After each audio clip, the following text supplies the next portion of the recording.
Seja bem-vindo ao nosso segundo dia de cobertura do Congresso Europeu de Cardiologia 2022. Eu sou Eduardo Lapa, cardiologista e editor-chefe do Cardio Papers. Queria convocar aqui todo o time, que a gente está aqui junto, Cardio Papers, PebMed, AF, todo mundo junto, para trazer a melhor cobertura do Congresso para você. Vou chamar meus convidados aqui um a um. Primeiro, doutora Sara Ziotti, que é cardiologista e colaboradora do PebMed. Boa tarde. Dr. André Lima, cardiologista e co-founder do Cardio Papers. Salve, salve, pessoal. Doutora Isabela Abud, cardiologista, também colaboradora da PebMed. Oi, pessoal, boa tarde. E, por fim, Dr. Rimo Holanda, cardiologista pelo INCOR, médico do Hospital Albert Einstein e colaborador do Cardio Papers. Fala, Rimo. Boa noite aí, pessoal. Prazer estar aqui. Boa tarde para vocês ao do Brasil, né? Beleza, então, pessoal, segundo dia de congresso, bem mais ativo do que o primeiro em relação a grandes trials publicados. E, Remo, não vou enrolar muito não, já vou entrar aqui logo com os dois pés no peito já. Vamos começar logo pelo trial Deliver, que é provavelmente o trial mais importante agora desse segundo dia de congresso. Até agora, no congresso como um todo, provavelmente o trial de maior destaque, né? Então, faz um review bem rápido, Remo. Por que o Deliver chegou e trazendo aí impacto para a gente, apesar de não trazer tanta novidade em relação ao que a gente já sabia, por exemplo, do Emperor Preserved, mas porque mesmo assim ainda é um trabalho muito importante. Então, pessoal, o Deliver foi o estudo da dapagliflozina na insuficiência cardíaca com fração de ejeção preservada. Então, só fazendo aí uma recapitulação, nós já tivemos vários estudos lá com diabetes mostrando que o inibidor de SGLT2 prevenia a hospitalização por IC. Depois nós tivemos um estudo específico de insuficiência cardíaca com fração de ejeção reduzida, que foi o DAPA-HF, em que a dapagliflozina mostrou redução de hospitalização ou morte. Depois veio o estudo Emperor Reduced, também com fração de ejeção reduzida, resultados muito parecidos. E aí, a grande novidade da classe foi a chegada do estudo Emperor Preserve, que mostrou uma redução de eventos na IC com fração preservada. Preservada, que eu quero dizer acima de 40%. Então, nós já tínhamos essa evidência com a empagliflozina e agora nós tivemos o estudo Deliver, que foi pacientes com IC, fração de ejeção acima de 40%, que tinham que ter sinais, sintomas, aumento do PNP, etc., e foram randomizados para dapagliflozina versus placebo. 6.200 pacientes incluídos lá, foi um dos maiores estudos de insuficiência cardíaca da história, e o resultado foi praticamente muito semelhante ao do Emperor Preserve, redução do desfecho composto de morte cardiovascular ou hospitalização por IC a favor da DAPA contra o placebo. Beleza, de forma similar, né, Rimo, também ao Emperor Preserved, a gente não viu ali na análise de desfecho secundário alteração de mortalidade, mas ok, diminuição de internação por IC ainda é um desfecho muito relevante, né, em termos de qualidade de vida para o paciente. N dos dois estudos muito parecidos, NNT dos dois estudos muito parecidos, né? Então, parece vir aí para se consolidar na diretriz americana desse ano, 2022, na ICFEP, ficava ali como classificação 2A, você usar gliflozina nesses pacientes. Agora deve ir para uma classificação 1A, né? 2 trials muito grandes, com praticamente os mesmos resultados. E também, Rema, a gente teve ali um bocado de meta-análise publicada, né? Tanto comparando, colocando tudo na mesma cesta, o DAPA com o Deliver, ou seja, pegando a dapagliflozina em todos os espectros de fração de ejeção, mostrando benefícios razoavelmente mantidos. E também outra meta-análise com os 5 estudos de gliflozinas, né, incluindo o Soloist, né, na análise de C versus gliflozinas, também mostrando que, de forma geral, os resultados são muito benéficos e homogêneos, não é isso? E eu acho que essas análises combinadas, elas são muito informativas. Porque quando saiu o Emperor Preserve, ficou uma certa ali angústia se haveria redução de eventos quando a fração de ejeção era maior do que 70%. E agora, com o Deliver e mais essas análises combinadas, eu acho que um dos principais recados que as pessoas precisam saber é o seguinte: o inibidor de SGLT2 é benéfico na insuficiência cardíaca, independente da fração de ejeção do ventrículo esquerdo. Tanto faz se é 30, 40, 55, 75. Se o seu paciente tiver o diagnóstico de insuficiência cardíaca, ele vai se beneficiar. Perfeito. Vamos lá, que a gente tem muito trabalho para avaliar ainda aqui hoje. Um dos estudos, Remo, que teve também, para a gente saber a opinião de Sara, de Isa, do resto do pessoal, foi o Revived, né? Então, lembrando, a gente tem aí o trabalho Stitch, que viu que em pacientes com DAC, multiarterial, fração de ejeção menor do que 35%, revascularização cirúrgica, no longo prazo, depois de 10 anos, diminui eventos. Faz sentido, né? Porque você está reperfundindo ali um músculo que está acometido por uma perfusão não tão boa, tal. Será que isso seria mantido se a gente usasse angioplastia com técnicas modernas, estente farmacológico, aquela coisa toda? Foi isso que foi visto no estudo Revived, mas né? Não foi para canto nenhum, estudo negativo, né? Quem quer comentar aqui esse aspecto? Pelo visto, né? Tantos trabalhos que a gente já teve de angioplastia em DAC crônica, né? Courage, o próprio Ischemia, né, que por enquanto, até onde a gente tem um segmento de 3,4 anos, 75% do grupo que foi revascularizado foi para angioplastia e não teve diferença, e vários outros, né, FEM2, enfim. Todos eles sem mostrar diferença de morte ou infarto. E aí, como é que fica então a angioplastia para DAC crônica? Fica aquele velho paradigma que é basicamente para controlar sintomas, né? Enfim, alguém quer complementar alguma coisa em relação a esse estudo? Não. Olha, A angioplastia é o nitrato chique. É isso. Melhora sintoma. Remo, segura aí que eu sei que a sua opinião já é mais extrema. Deixa eu passar para a Sara aqui. Fala aí, Sara. Eu achei um estudo muito bem feito. Assim, eles foram bem criteriosos em avaliar viabilidade miocárdica. 70% dos pacientes foram com ressonância. Perfeito. Então, assim, muito diferente dos estudos com revascularização cirúrgica, que a gente não usava viabilidade e mesmo assim a gente via impacto em mortalidade. Uhum. Então, eles tiveram todo esse cuidado e mesmo assim a gente não teve impacto em desfecho duro. A maioria pode ter esse viés, até na discussão ali teve uma crítica que assim, os pacientes eram muito graves, a média de fração de ejeção era 27%. Uhum. Então, pode ser que tenha algum viés aí, mas acho que só veio para corroborar o que a gente já sabia. E uma coisa que me deixou um pouco intrigada é que melhora de sintomas não teve grande diferença. Isso. Teve nos primeiros 6 meses e aí depois não se configurou mais essa diferença. Pois é, né, Remo? Porque, bem, eu acho que primeiro, né, a gente sempre vê, Isa, Galego, sempre que a gente está discutindo, putz, já foram tantos trials que foram feitos, né, com angioplastia na DAC crônica, e nenhum basicamente mostrou diferença de morte e infarto. Será que a gente tem que ficar batendo muito nessa tecla ainda? Já tem o Ischemia, que óbvio, né? A gente vai ter acompanhamento de 5 anos, de 10 anos. Quem sabe o Ischemia abre a diferença ali em relação ao infarto. É possível, a gente não pode descartar isso, né? Mas, de fato, parece ser um tema que está muito bem investigado já, que não tem mais o que cavucar, né? Essa questão da fração abaixo de 35% era um dos quartos obscuros que não tinha sido iluminado ali ainda pela evidência científica, mas agora a gente tem essa resposta também. Eu te interrompi, Remo, complementa agora, por gentileza. Não, eu acho que você resumiu muito bem, Olavo. Mas o que eu queria colocar para a nossa audiência é o seguinte: a angioplastia, apesar de eu ter feito essa brincadeira aí do tal, ela tem o seu espaço. Ela é um recurso importante para você aliviar rapidamente os sintomas e também na síndrome coronária aguda. Não podemos esquecer disso. Aliás, nesse estudo, Revive, pacientes com síndrome coronária aguda, há menos de 4 semanas, eram excluídos. Agora, de fato, na coronariopatia crônica, ela ainda não se provou útil redução dos desfechos graves. Infarto, morte, alteração para insuficiência cardíaca. Então, talvez a gente precise aí refinar um pouquinho mais, achar alguma população que possa se beneficiar, porque por enquanto nós ainda não temos.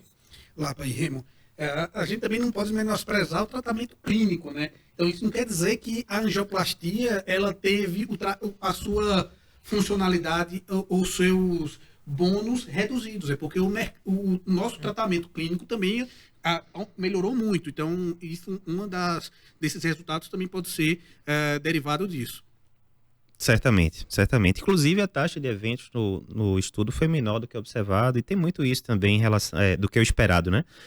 Isso tem muito a ver com o tratamento clínico melhorando. Por falar em tratamento clínico de coronariopatia, A gente sabe que tem um bom e velho IEBA, né? Que a gente comentou outro dia E é desse o que, acrônimo, Lapa? né? O IEBA. Lembrando, né? I de ECA, E de estatina, B de beta-bloco e A de aspirina. A gente comentou no primeiro dia em relação ao estudo da Polipil, né? Que tem 3 dessas 4 medicações e que diminuiu o desfecho, né? Então, tratamento clínico show de bola. Mas será que a allopurinol, né? Poderia ter alguma vantagem nesse contexto? É só... Se você for ver lá na diretriz da SBC 2014, antiga já, Fala aí o mecanismo colocava- do halopurinol Então. nessa diminuição da isquemia e da sintomatologia. Fala aí. tem a questão do allopurinol como antianginoso, isso antigo já, um estudo do Lancet, se eu não me engano, 2009, 2010, bem antigo. Mas teriam outros benefícios aí também em relação à ação antioxidante, diminuir a massa de ventrículo esquerdo, ou seja, faria sentido a gente prescrever talvez uma medicação que todo mundo conhece para gota, para tratar paciente com DAC crônica. E aí, será que ia virar um IEBA-A, né? Porque aí entra o allopurinol ali no final. Sara, diz aí, o que é que o Allhart viu no final das contas? Eles compararam ali, né, o tratamento padrão em DAC crônica e um grupo placebo, outro grupo allopurinol, dose até alta, né? Mas e aí, deu certo ou não deu? Então, o Allhart foi o primeiro estudo, o grande estudo, né, com mais de 5.000 pacientes, que veio avaliar o allopurinol como uma terapia adjunta, aí já a terapia médica otimizada. E ele separou até bem, assim, quem tinha clearance abaixo de 50%, né, 30% a 50% usou uma dose reduzida, 300 miligramas dia, acima de 60% usou a dose cheia de 600 miligramas dia. Foi um estudo neutro, né? Não teve diferença estatística nem no desfecho primário, com infarto não fatal, morte cardiovascular e AVC não fatal, mas também com os desfechos secundários a gente também não viu diferença estatística. Certo. Não teve nenhum malefício, né? Isso é bom, mas também não teve nenhuma evidência aí de benefício, inclusive na angina refratária, que é o que a gente Nem isso, tinha né? esperança de usar, ainda tá duvidoso. É uma Perfeito. pena, né? É uma pena, uma medicação que é disponível, uma medicação que não é cara, Barata, né? mas faz parte, a evidência tem esse papel justamente de trazer essas Exato. respostas. Entra ali para o cemitério das medicações de DAC crônica, né? Trimetazidina também já foi testado com o intuito de diminuir desfecho, não rolou.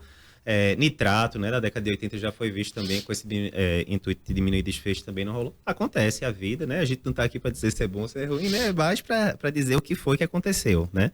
Mas beleza. Agora a gente vai para o quarto estudo. Eu vou chamar a Isa para comentar aqui para a gente, que foi o estudo Dancavas. Como é que é o conceito aqui? Todo mundo recebe paciente no consultório para fazer o bom e velho check-up, né? Não, faça aqui o check-up, vamos ver se está tudo direitinho e tal. E quando a gente vai ver as diretrizes, né, tem um órgão americano chamado SPSTF, que basicamente estuda isso e tal, sempre fica aquela dúvida, o que é que eu tenho que pedir, com quanto tempo e tal. Nos últimos anos, as diretrizes de lípidos colocaram muito score cálcio, né, ali no holofote, né, porque a the power of zero, né, que os americanos falam, se o score cálcio vier zero, você fica muito tranquilo, pode tirar a estatina, aquela Olá, coisa só toda. para complementar, dá uma explicada no score de cálcio, como é que é o racional dele, só para quem está aqui assistindo, quem não está Perfeito. muito habituado com o score de cálcio, dá uma geral. Perfeito. Então, lembrando, é uma tomografia que a única diferença é que ela é trigada, né, que a gente chama pelo eletro, ou seja, ela está ali conectada com o eletro para fazer a imagem no momento adequado. E ela vai ver basicamente se tem pontos de cálcio na coronária, né, que seja mais do que o esperado para a idade e o sexo do paciente. E não precisa de contraste, Não pessoal. precisa de contraste, de forma alguma. E aí veio justamente, mas o que é que acontece? Muitos desses métodos diagnósticos, quer seja íntima média de carótida, quer seja score cálcio, eles são muito estudados em relação a prognóstico, etc. Mas no final das contas, isso vai mudar a conduta? Né? Era essa uma das perguntas do Dancavas, né? Então, é um estudo dinamarquês, onde eles pegaram pacientes de 65 a 74 anos, que já tinham evidência ali que nessa população a coisa poderia fazer diferença, e eles foram investigar a aterosclerose subclínica. Isa, diz aí, além do score cálcio, o que é que o pessoal fez mais nesse estudo? E no final das contas, as condutas que foram trigadas por essas possíveis alterações encontradas tiveram alguma diferença de desfecho entre os dois grupos ou não? Então, esse estudo, ele foi um estudo de prevenção primária, como você comentou, né? Incluiu só homens, não incluiu pacientes mulheres, nessa faixa etária específica, de 65 a 74 anos, né? E eles faziam, então, uma tomografia com estudo de cálcio, e eles aproveitavam que tinha esse trigger do eletro para identificar pacientes com FA. Investigavam também aneurismas aortas, faziam exame de sangue para ver glicemia e dislipidemia, e medida de pressão e índice para diagnóstico de hipertensão e de doença arterial periférica. E aí, quem tinha indicação de tratamento era tentado. Foi um estudo randomizado, né? Então, uma parte submetida ao rastreio e uma parte não. E aí, eles viram que não tinha mortalidade no segmento de 5 anos, que era o intuito principal do estudo. Mas quando eles dividiram por faixa etária, pacientes de 65 a 69 anos tiveram redução significativa de desfecho.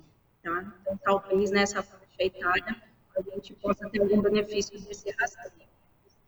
Perfeito. Além disso, né, teve redução do desfecho secundário combinado de infarto e AVC. E muito provavelmente isso foi às custas do tratamento com a S-estatina, que foi diferente entre os grupos. O grupo intervenção usou muito mais, não houve diferença de antidiabéticos, antihipertensivos e outras medicações. Perfeito, perfeito. Remo, aqui nesse estudo eu acho que a gente tem vários pontos de medicina baseada em evidência que são interessantes, né? Primeiro, o estudo foi negativo, mas esse aqui foi sacanagem. Foi um P de 0,06, que é o grande terror, né, de todo pesquisador. E o intervalo de confiança foi de 0,9 a 1. Foi na trave as duas coisas. E aí, o que é que você... Aí, além desse aspecto, o pessoal terminou escolhendo como endpoint primário mortalidade e PRIO, né? Porque assim, querendo ou não, para um trial de prevenção primária, você botar mortalidade como único endpoint também, né? O pessoal talvez estivesse esperançoso demais, né? Ali de vir coisa, né? E aí, qual é a tua opinião, Remo? É negativo e ponto final ou é um negativo pero no mucho? Então, eu queria só fazer algumas observações. Primeiro que esse tipo de estudo é um estudo muito difícil de você atingir uma diferença estatisticamente significativa. Vou dizer por quê. Porque você está usando uma ferramenta de detecção. É aquela mesma piada que a gente fala.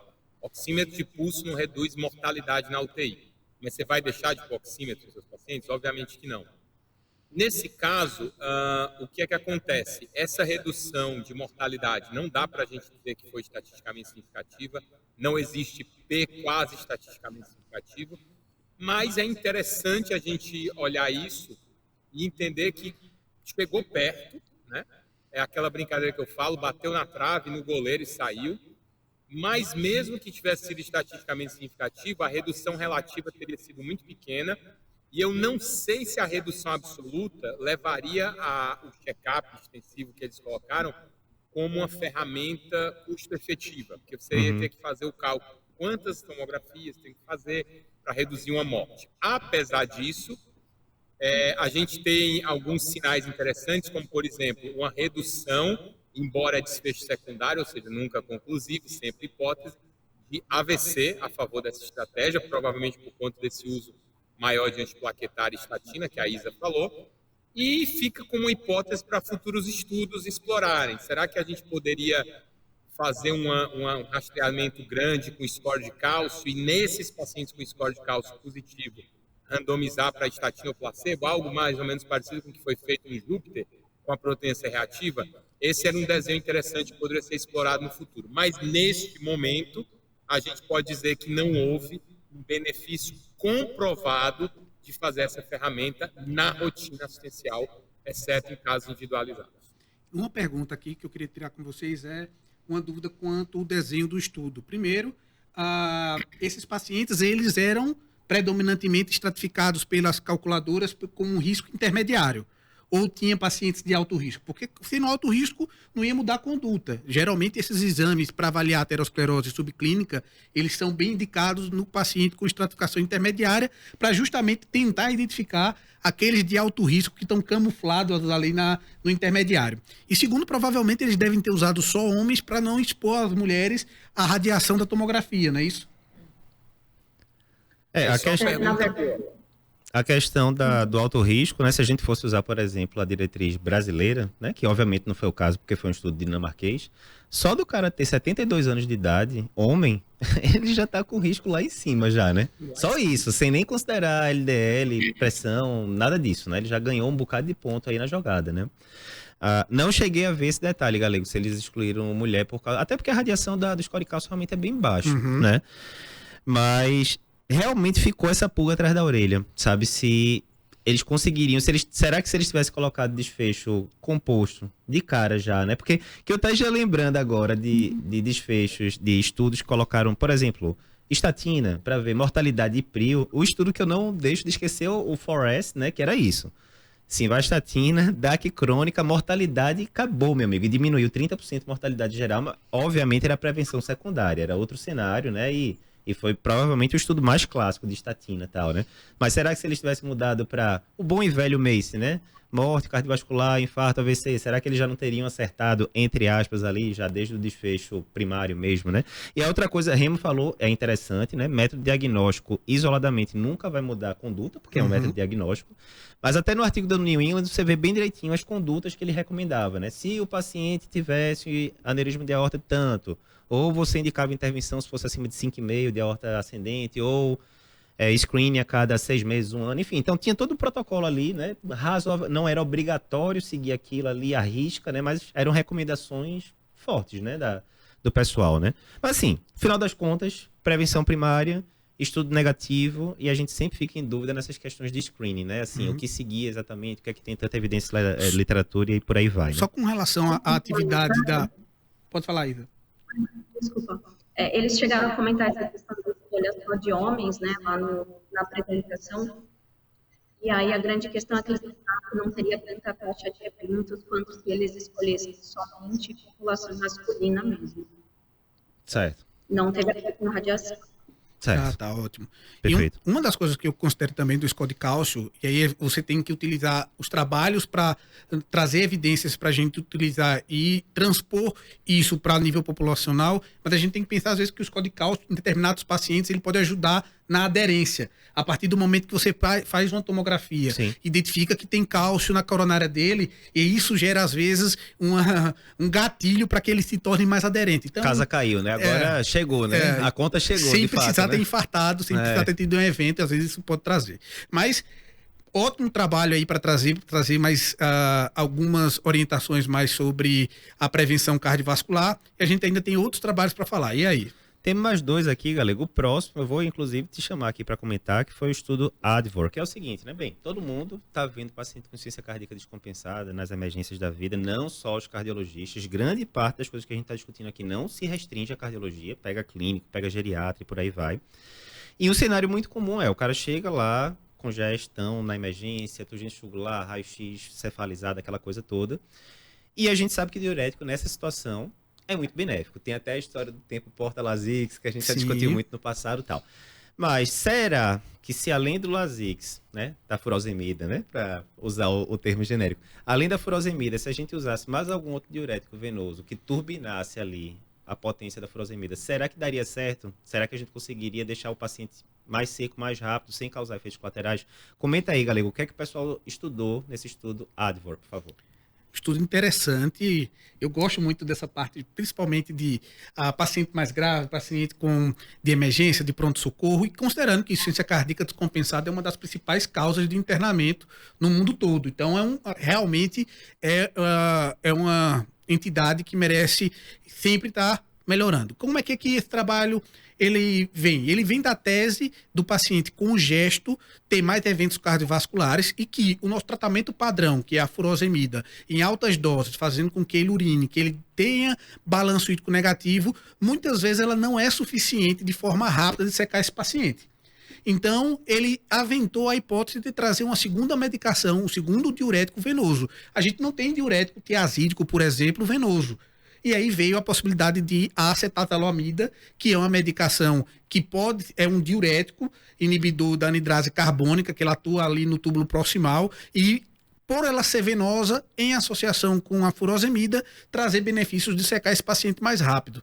E aí, nessa situação, trazendo 500 miligramas de acetatalamida venosa junto do diurético em altas doses, como estaria esses status volêmicos no terceiro dia. Essa foi a avaliação.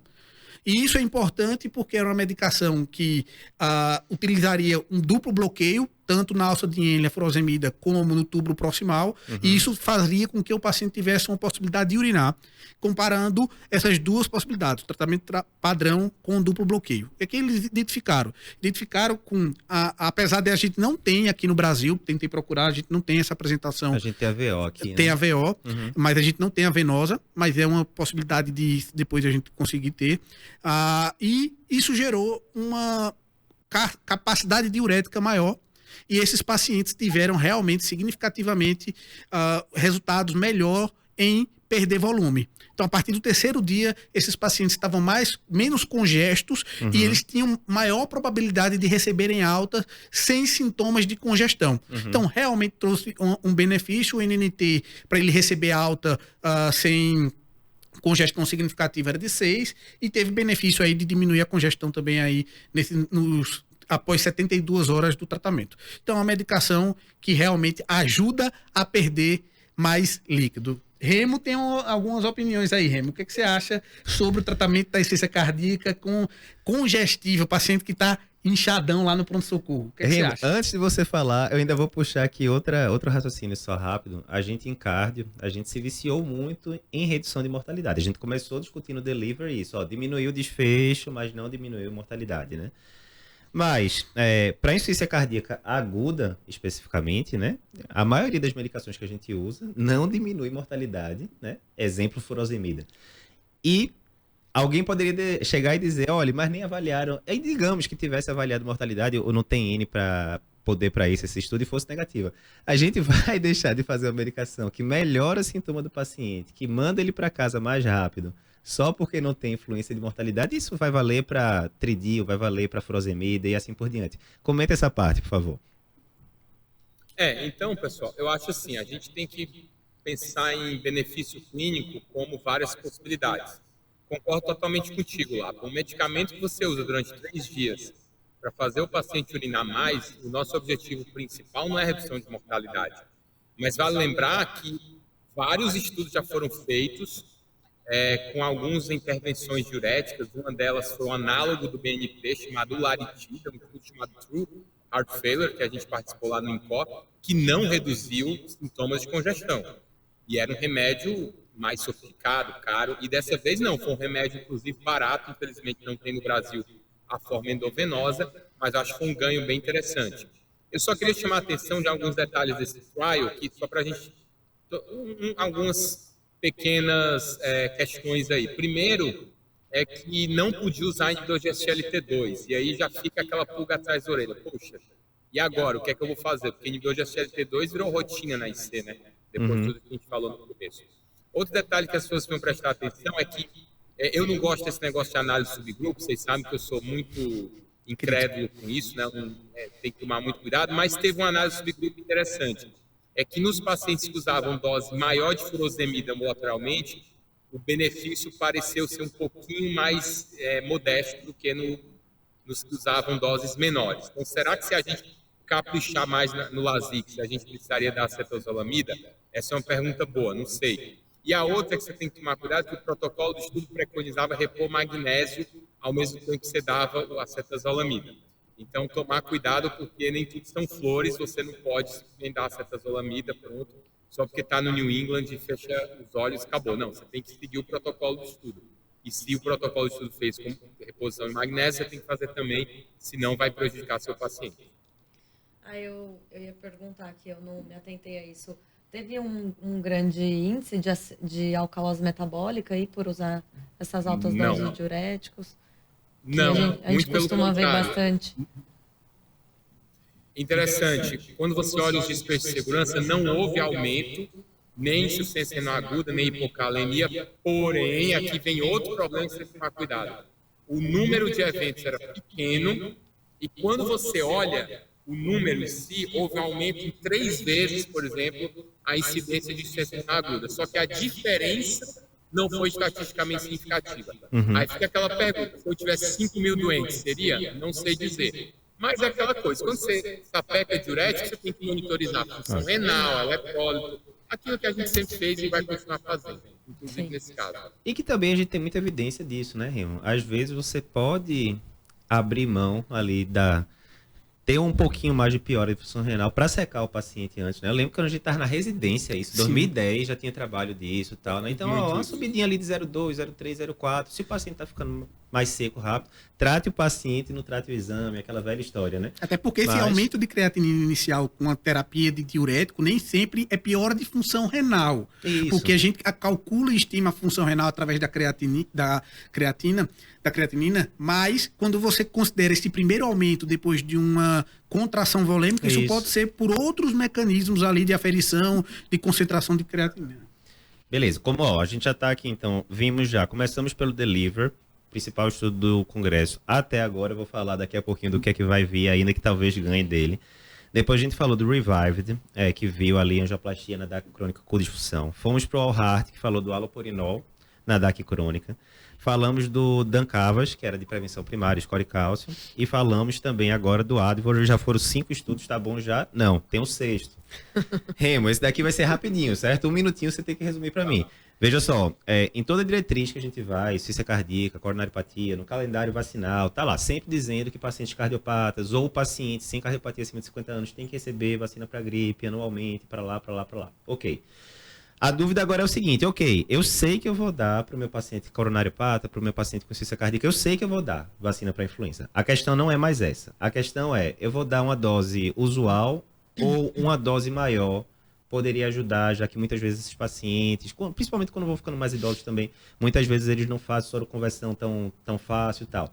E aí tem o estudo DanFlu, eu sei que você gosta do tema, você vai apresentar amanhã aí no Congresso Europeu um estudo de vocês, né? Então sempre bom a gente realçar, né, a medicina brasileira aparecendo aí também com estudos importantes em congressos grandes. Mas antes de você comentar o seu, não dá pra gente ir pro futuro ainda, isso vai ser amanhã. Fala aqui hoje do DanFlu que saiu aí no Congresso. Então, o DanFlu foi um estudo dinamarquês e pegou 12 mil pacientes idosos e comparou 2 doses de vacina para influenza, uma dose alta e uma dose baixa. Resultado, houve uma redução de infecções respiratórias, algo que a gente já sabia, porque já tinha um estudo prévio mostrando isso, mas não houve redução de eventos cardiovasculares, semelhante a outro estudo prévio que a gente já sabia, que era o INVESTED, um estudo parceiro dos Estados Unidos e do Canadá, teve um resultado parecido. Ou seja, temos que vacinar contra a influenza? Sim, sempre. A redução de infecção respiratória vai ocorrer com dose alta? Vai. No idoso, que não soroconverte. Mas de evento cardiovascular, não. E amanhã nós vamos ver se vacinar o paciente com infarto dentro da UPA e com dose dobrada é melhor do que vacinar com dose comum ambulatorialmente. Mas isso eu não vou dar spoiler. Vocês vão ver amanhã nosso estudo chamado VIP-ACS. Show de bola. Bem, pessoal, aqui então a gente tá aquela resumida, então, né, do segundo dia bem, a gente tá aqui desde 5 horas da manhã aqui, Brasil, time brasileiro, time lá da Espanha até mais cedo, cobrindo tudo aqui para você. E amanhã tem muito trabalho interessante, incluindo o Trial Invictus, que vai ver ali se a rivaroxabana é não inferior à varfarina na estenose mitral reumática relevante. Se for, né, pelo menos não inferior, isso vai mudar a guidelines. Tem vários estudos também sobre inibidores de fator 11 ativado, né, um mecanismo diferente ao apixaban, rivaroxaban, que a gente já conhece de longa data aí, que é inibidor de fator 10 ativado. Muita coisa boa. Segunda-feira também tem trabalho importante. A gente vai comentar mais sobre diretrizes. Vamos longe aqui. Então, acompanha com a gente. Se você gostou aqui desse conteúdo, tá vendo o vídeo pelo YouTube, comenta aqui se gostou. Se inscreve no canal da gente. Se você está escutando pelo podcast, também compartilha com os amigos esse episódio. E até amanhã.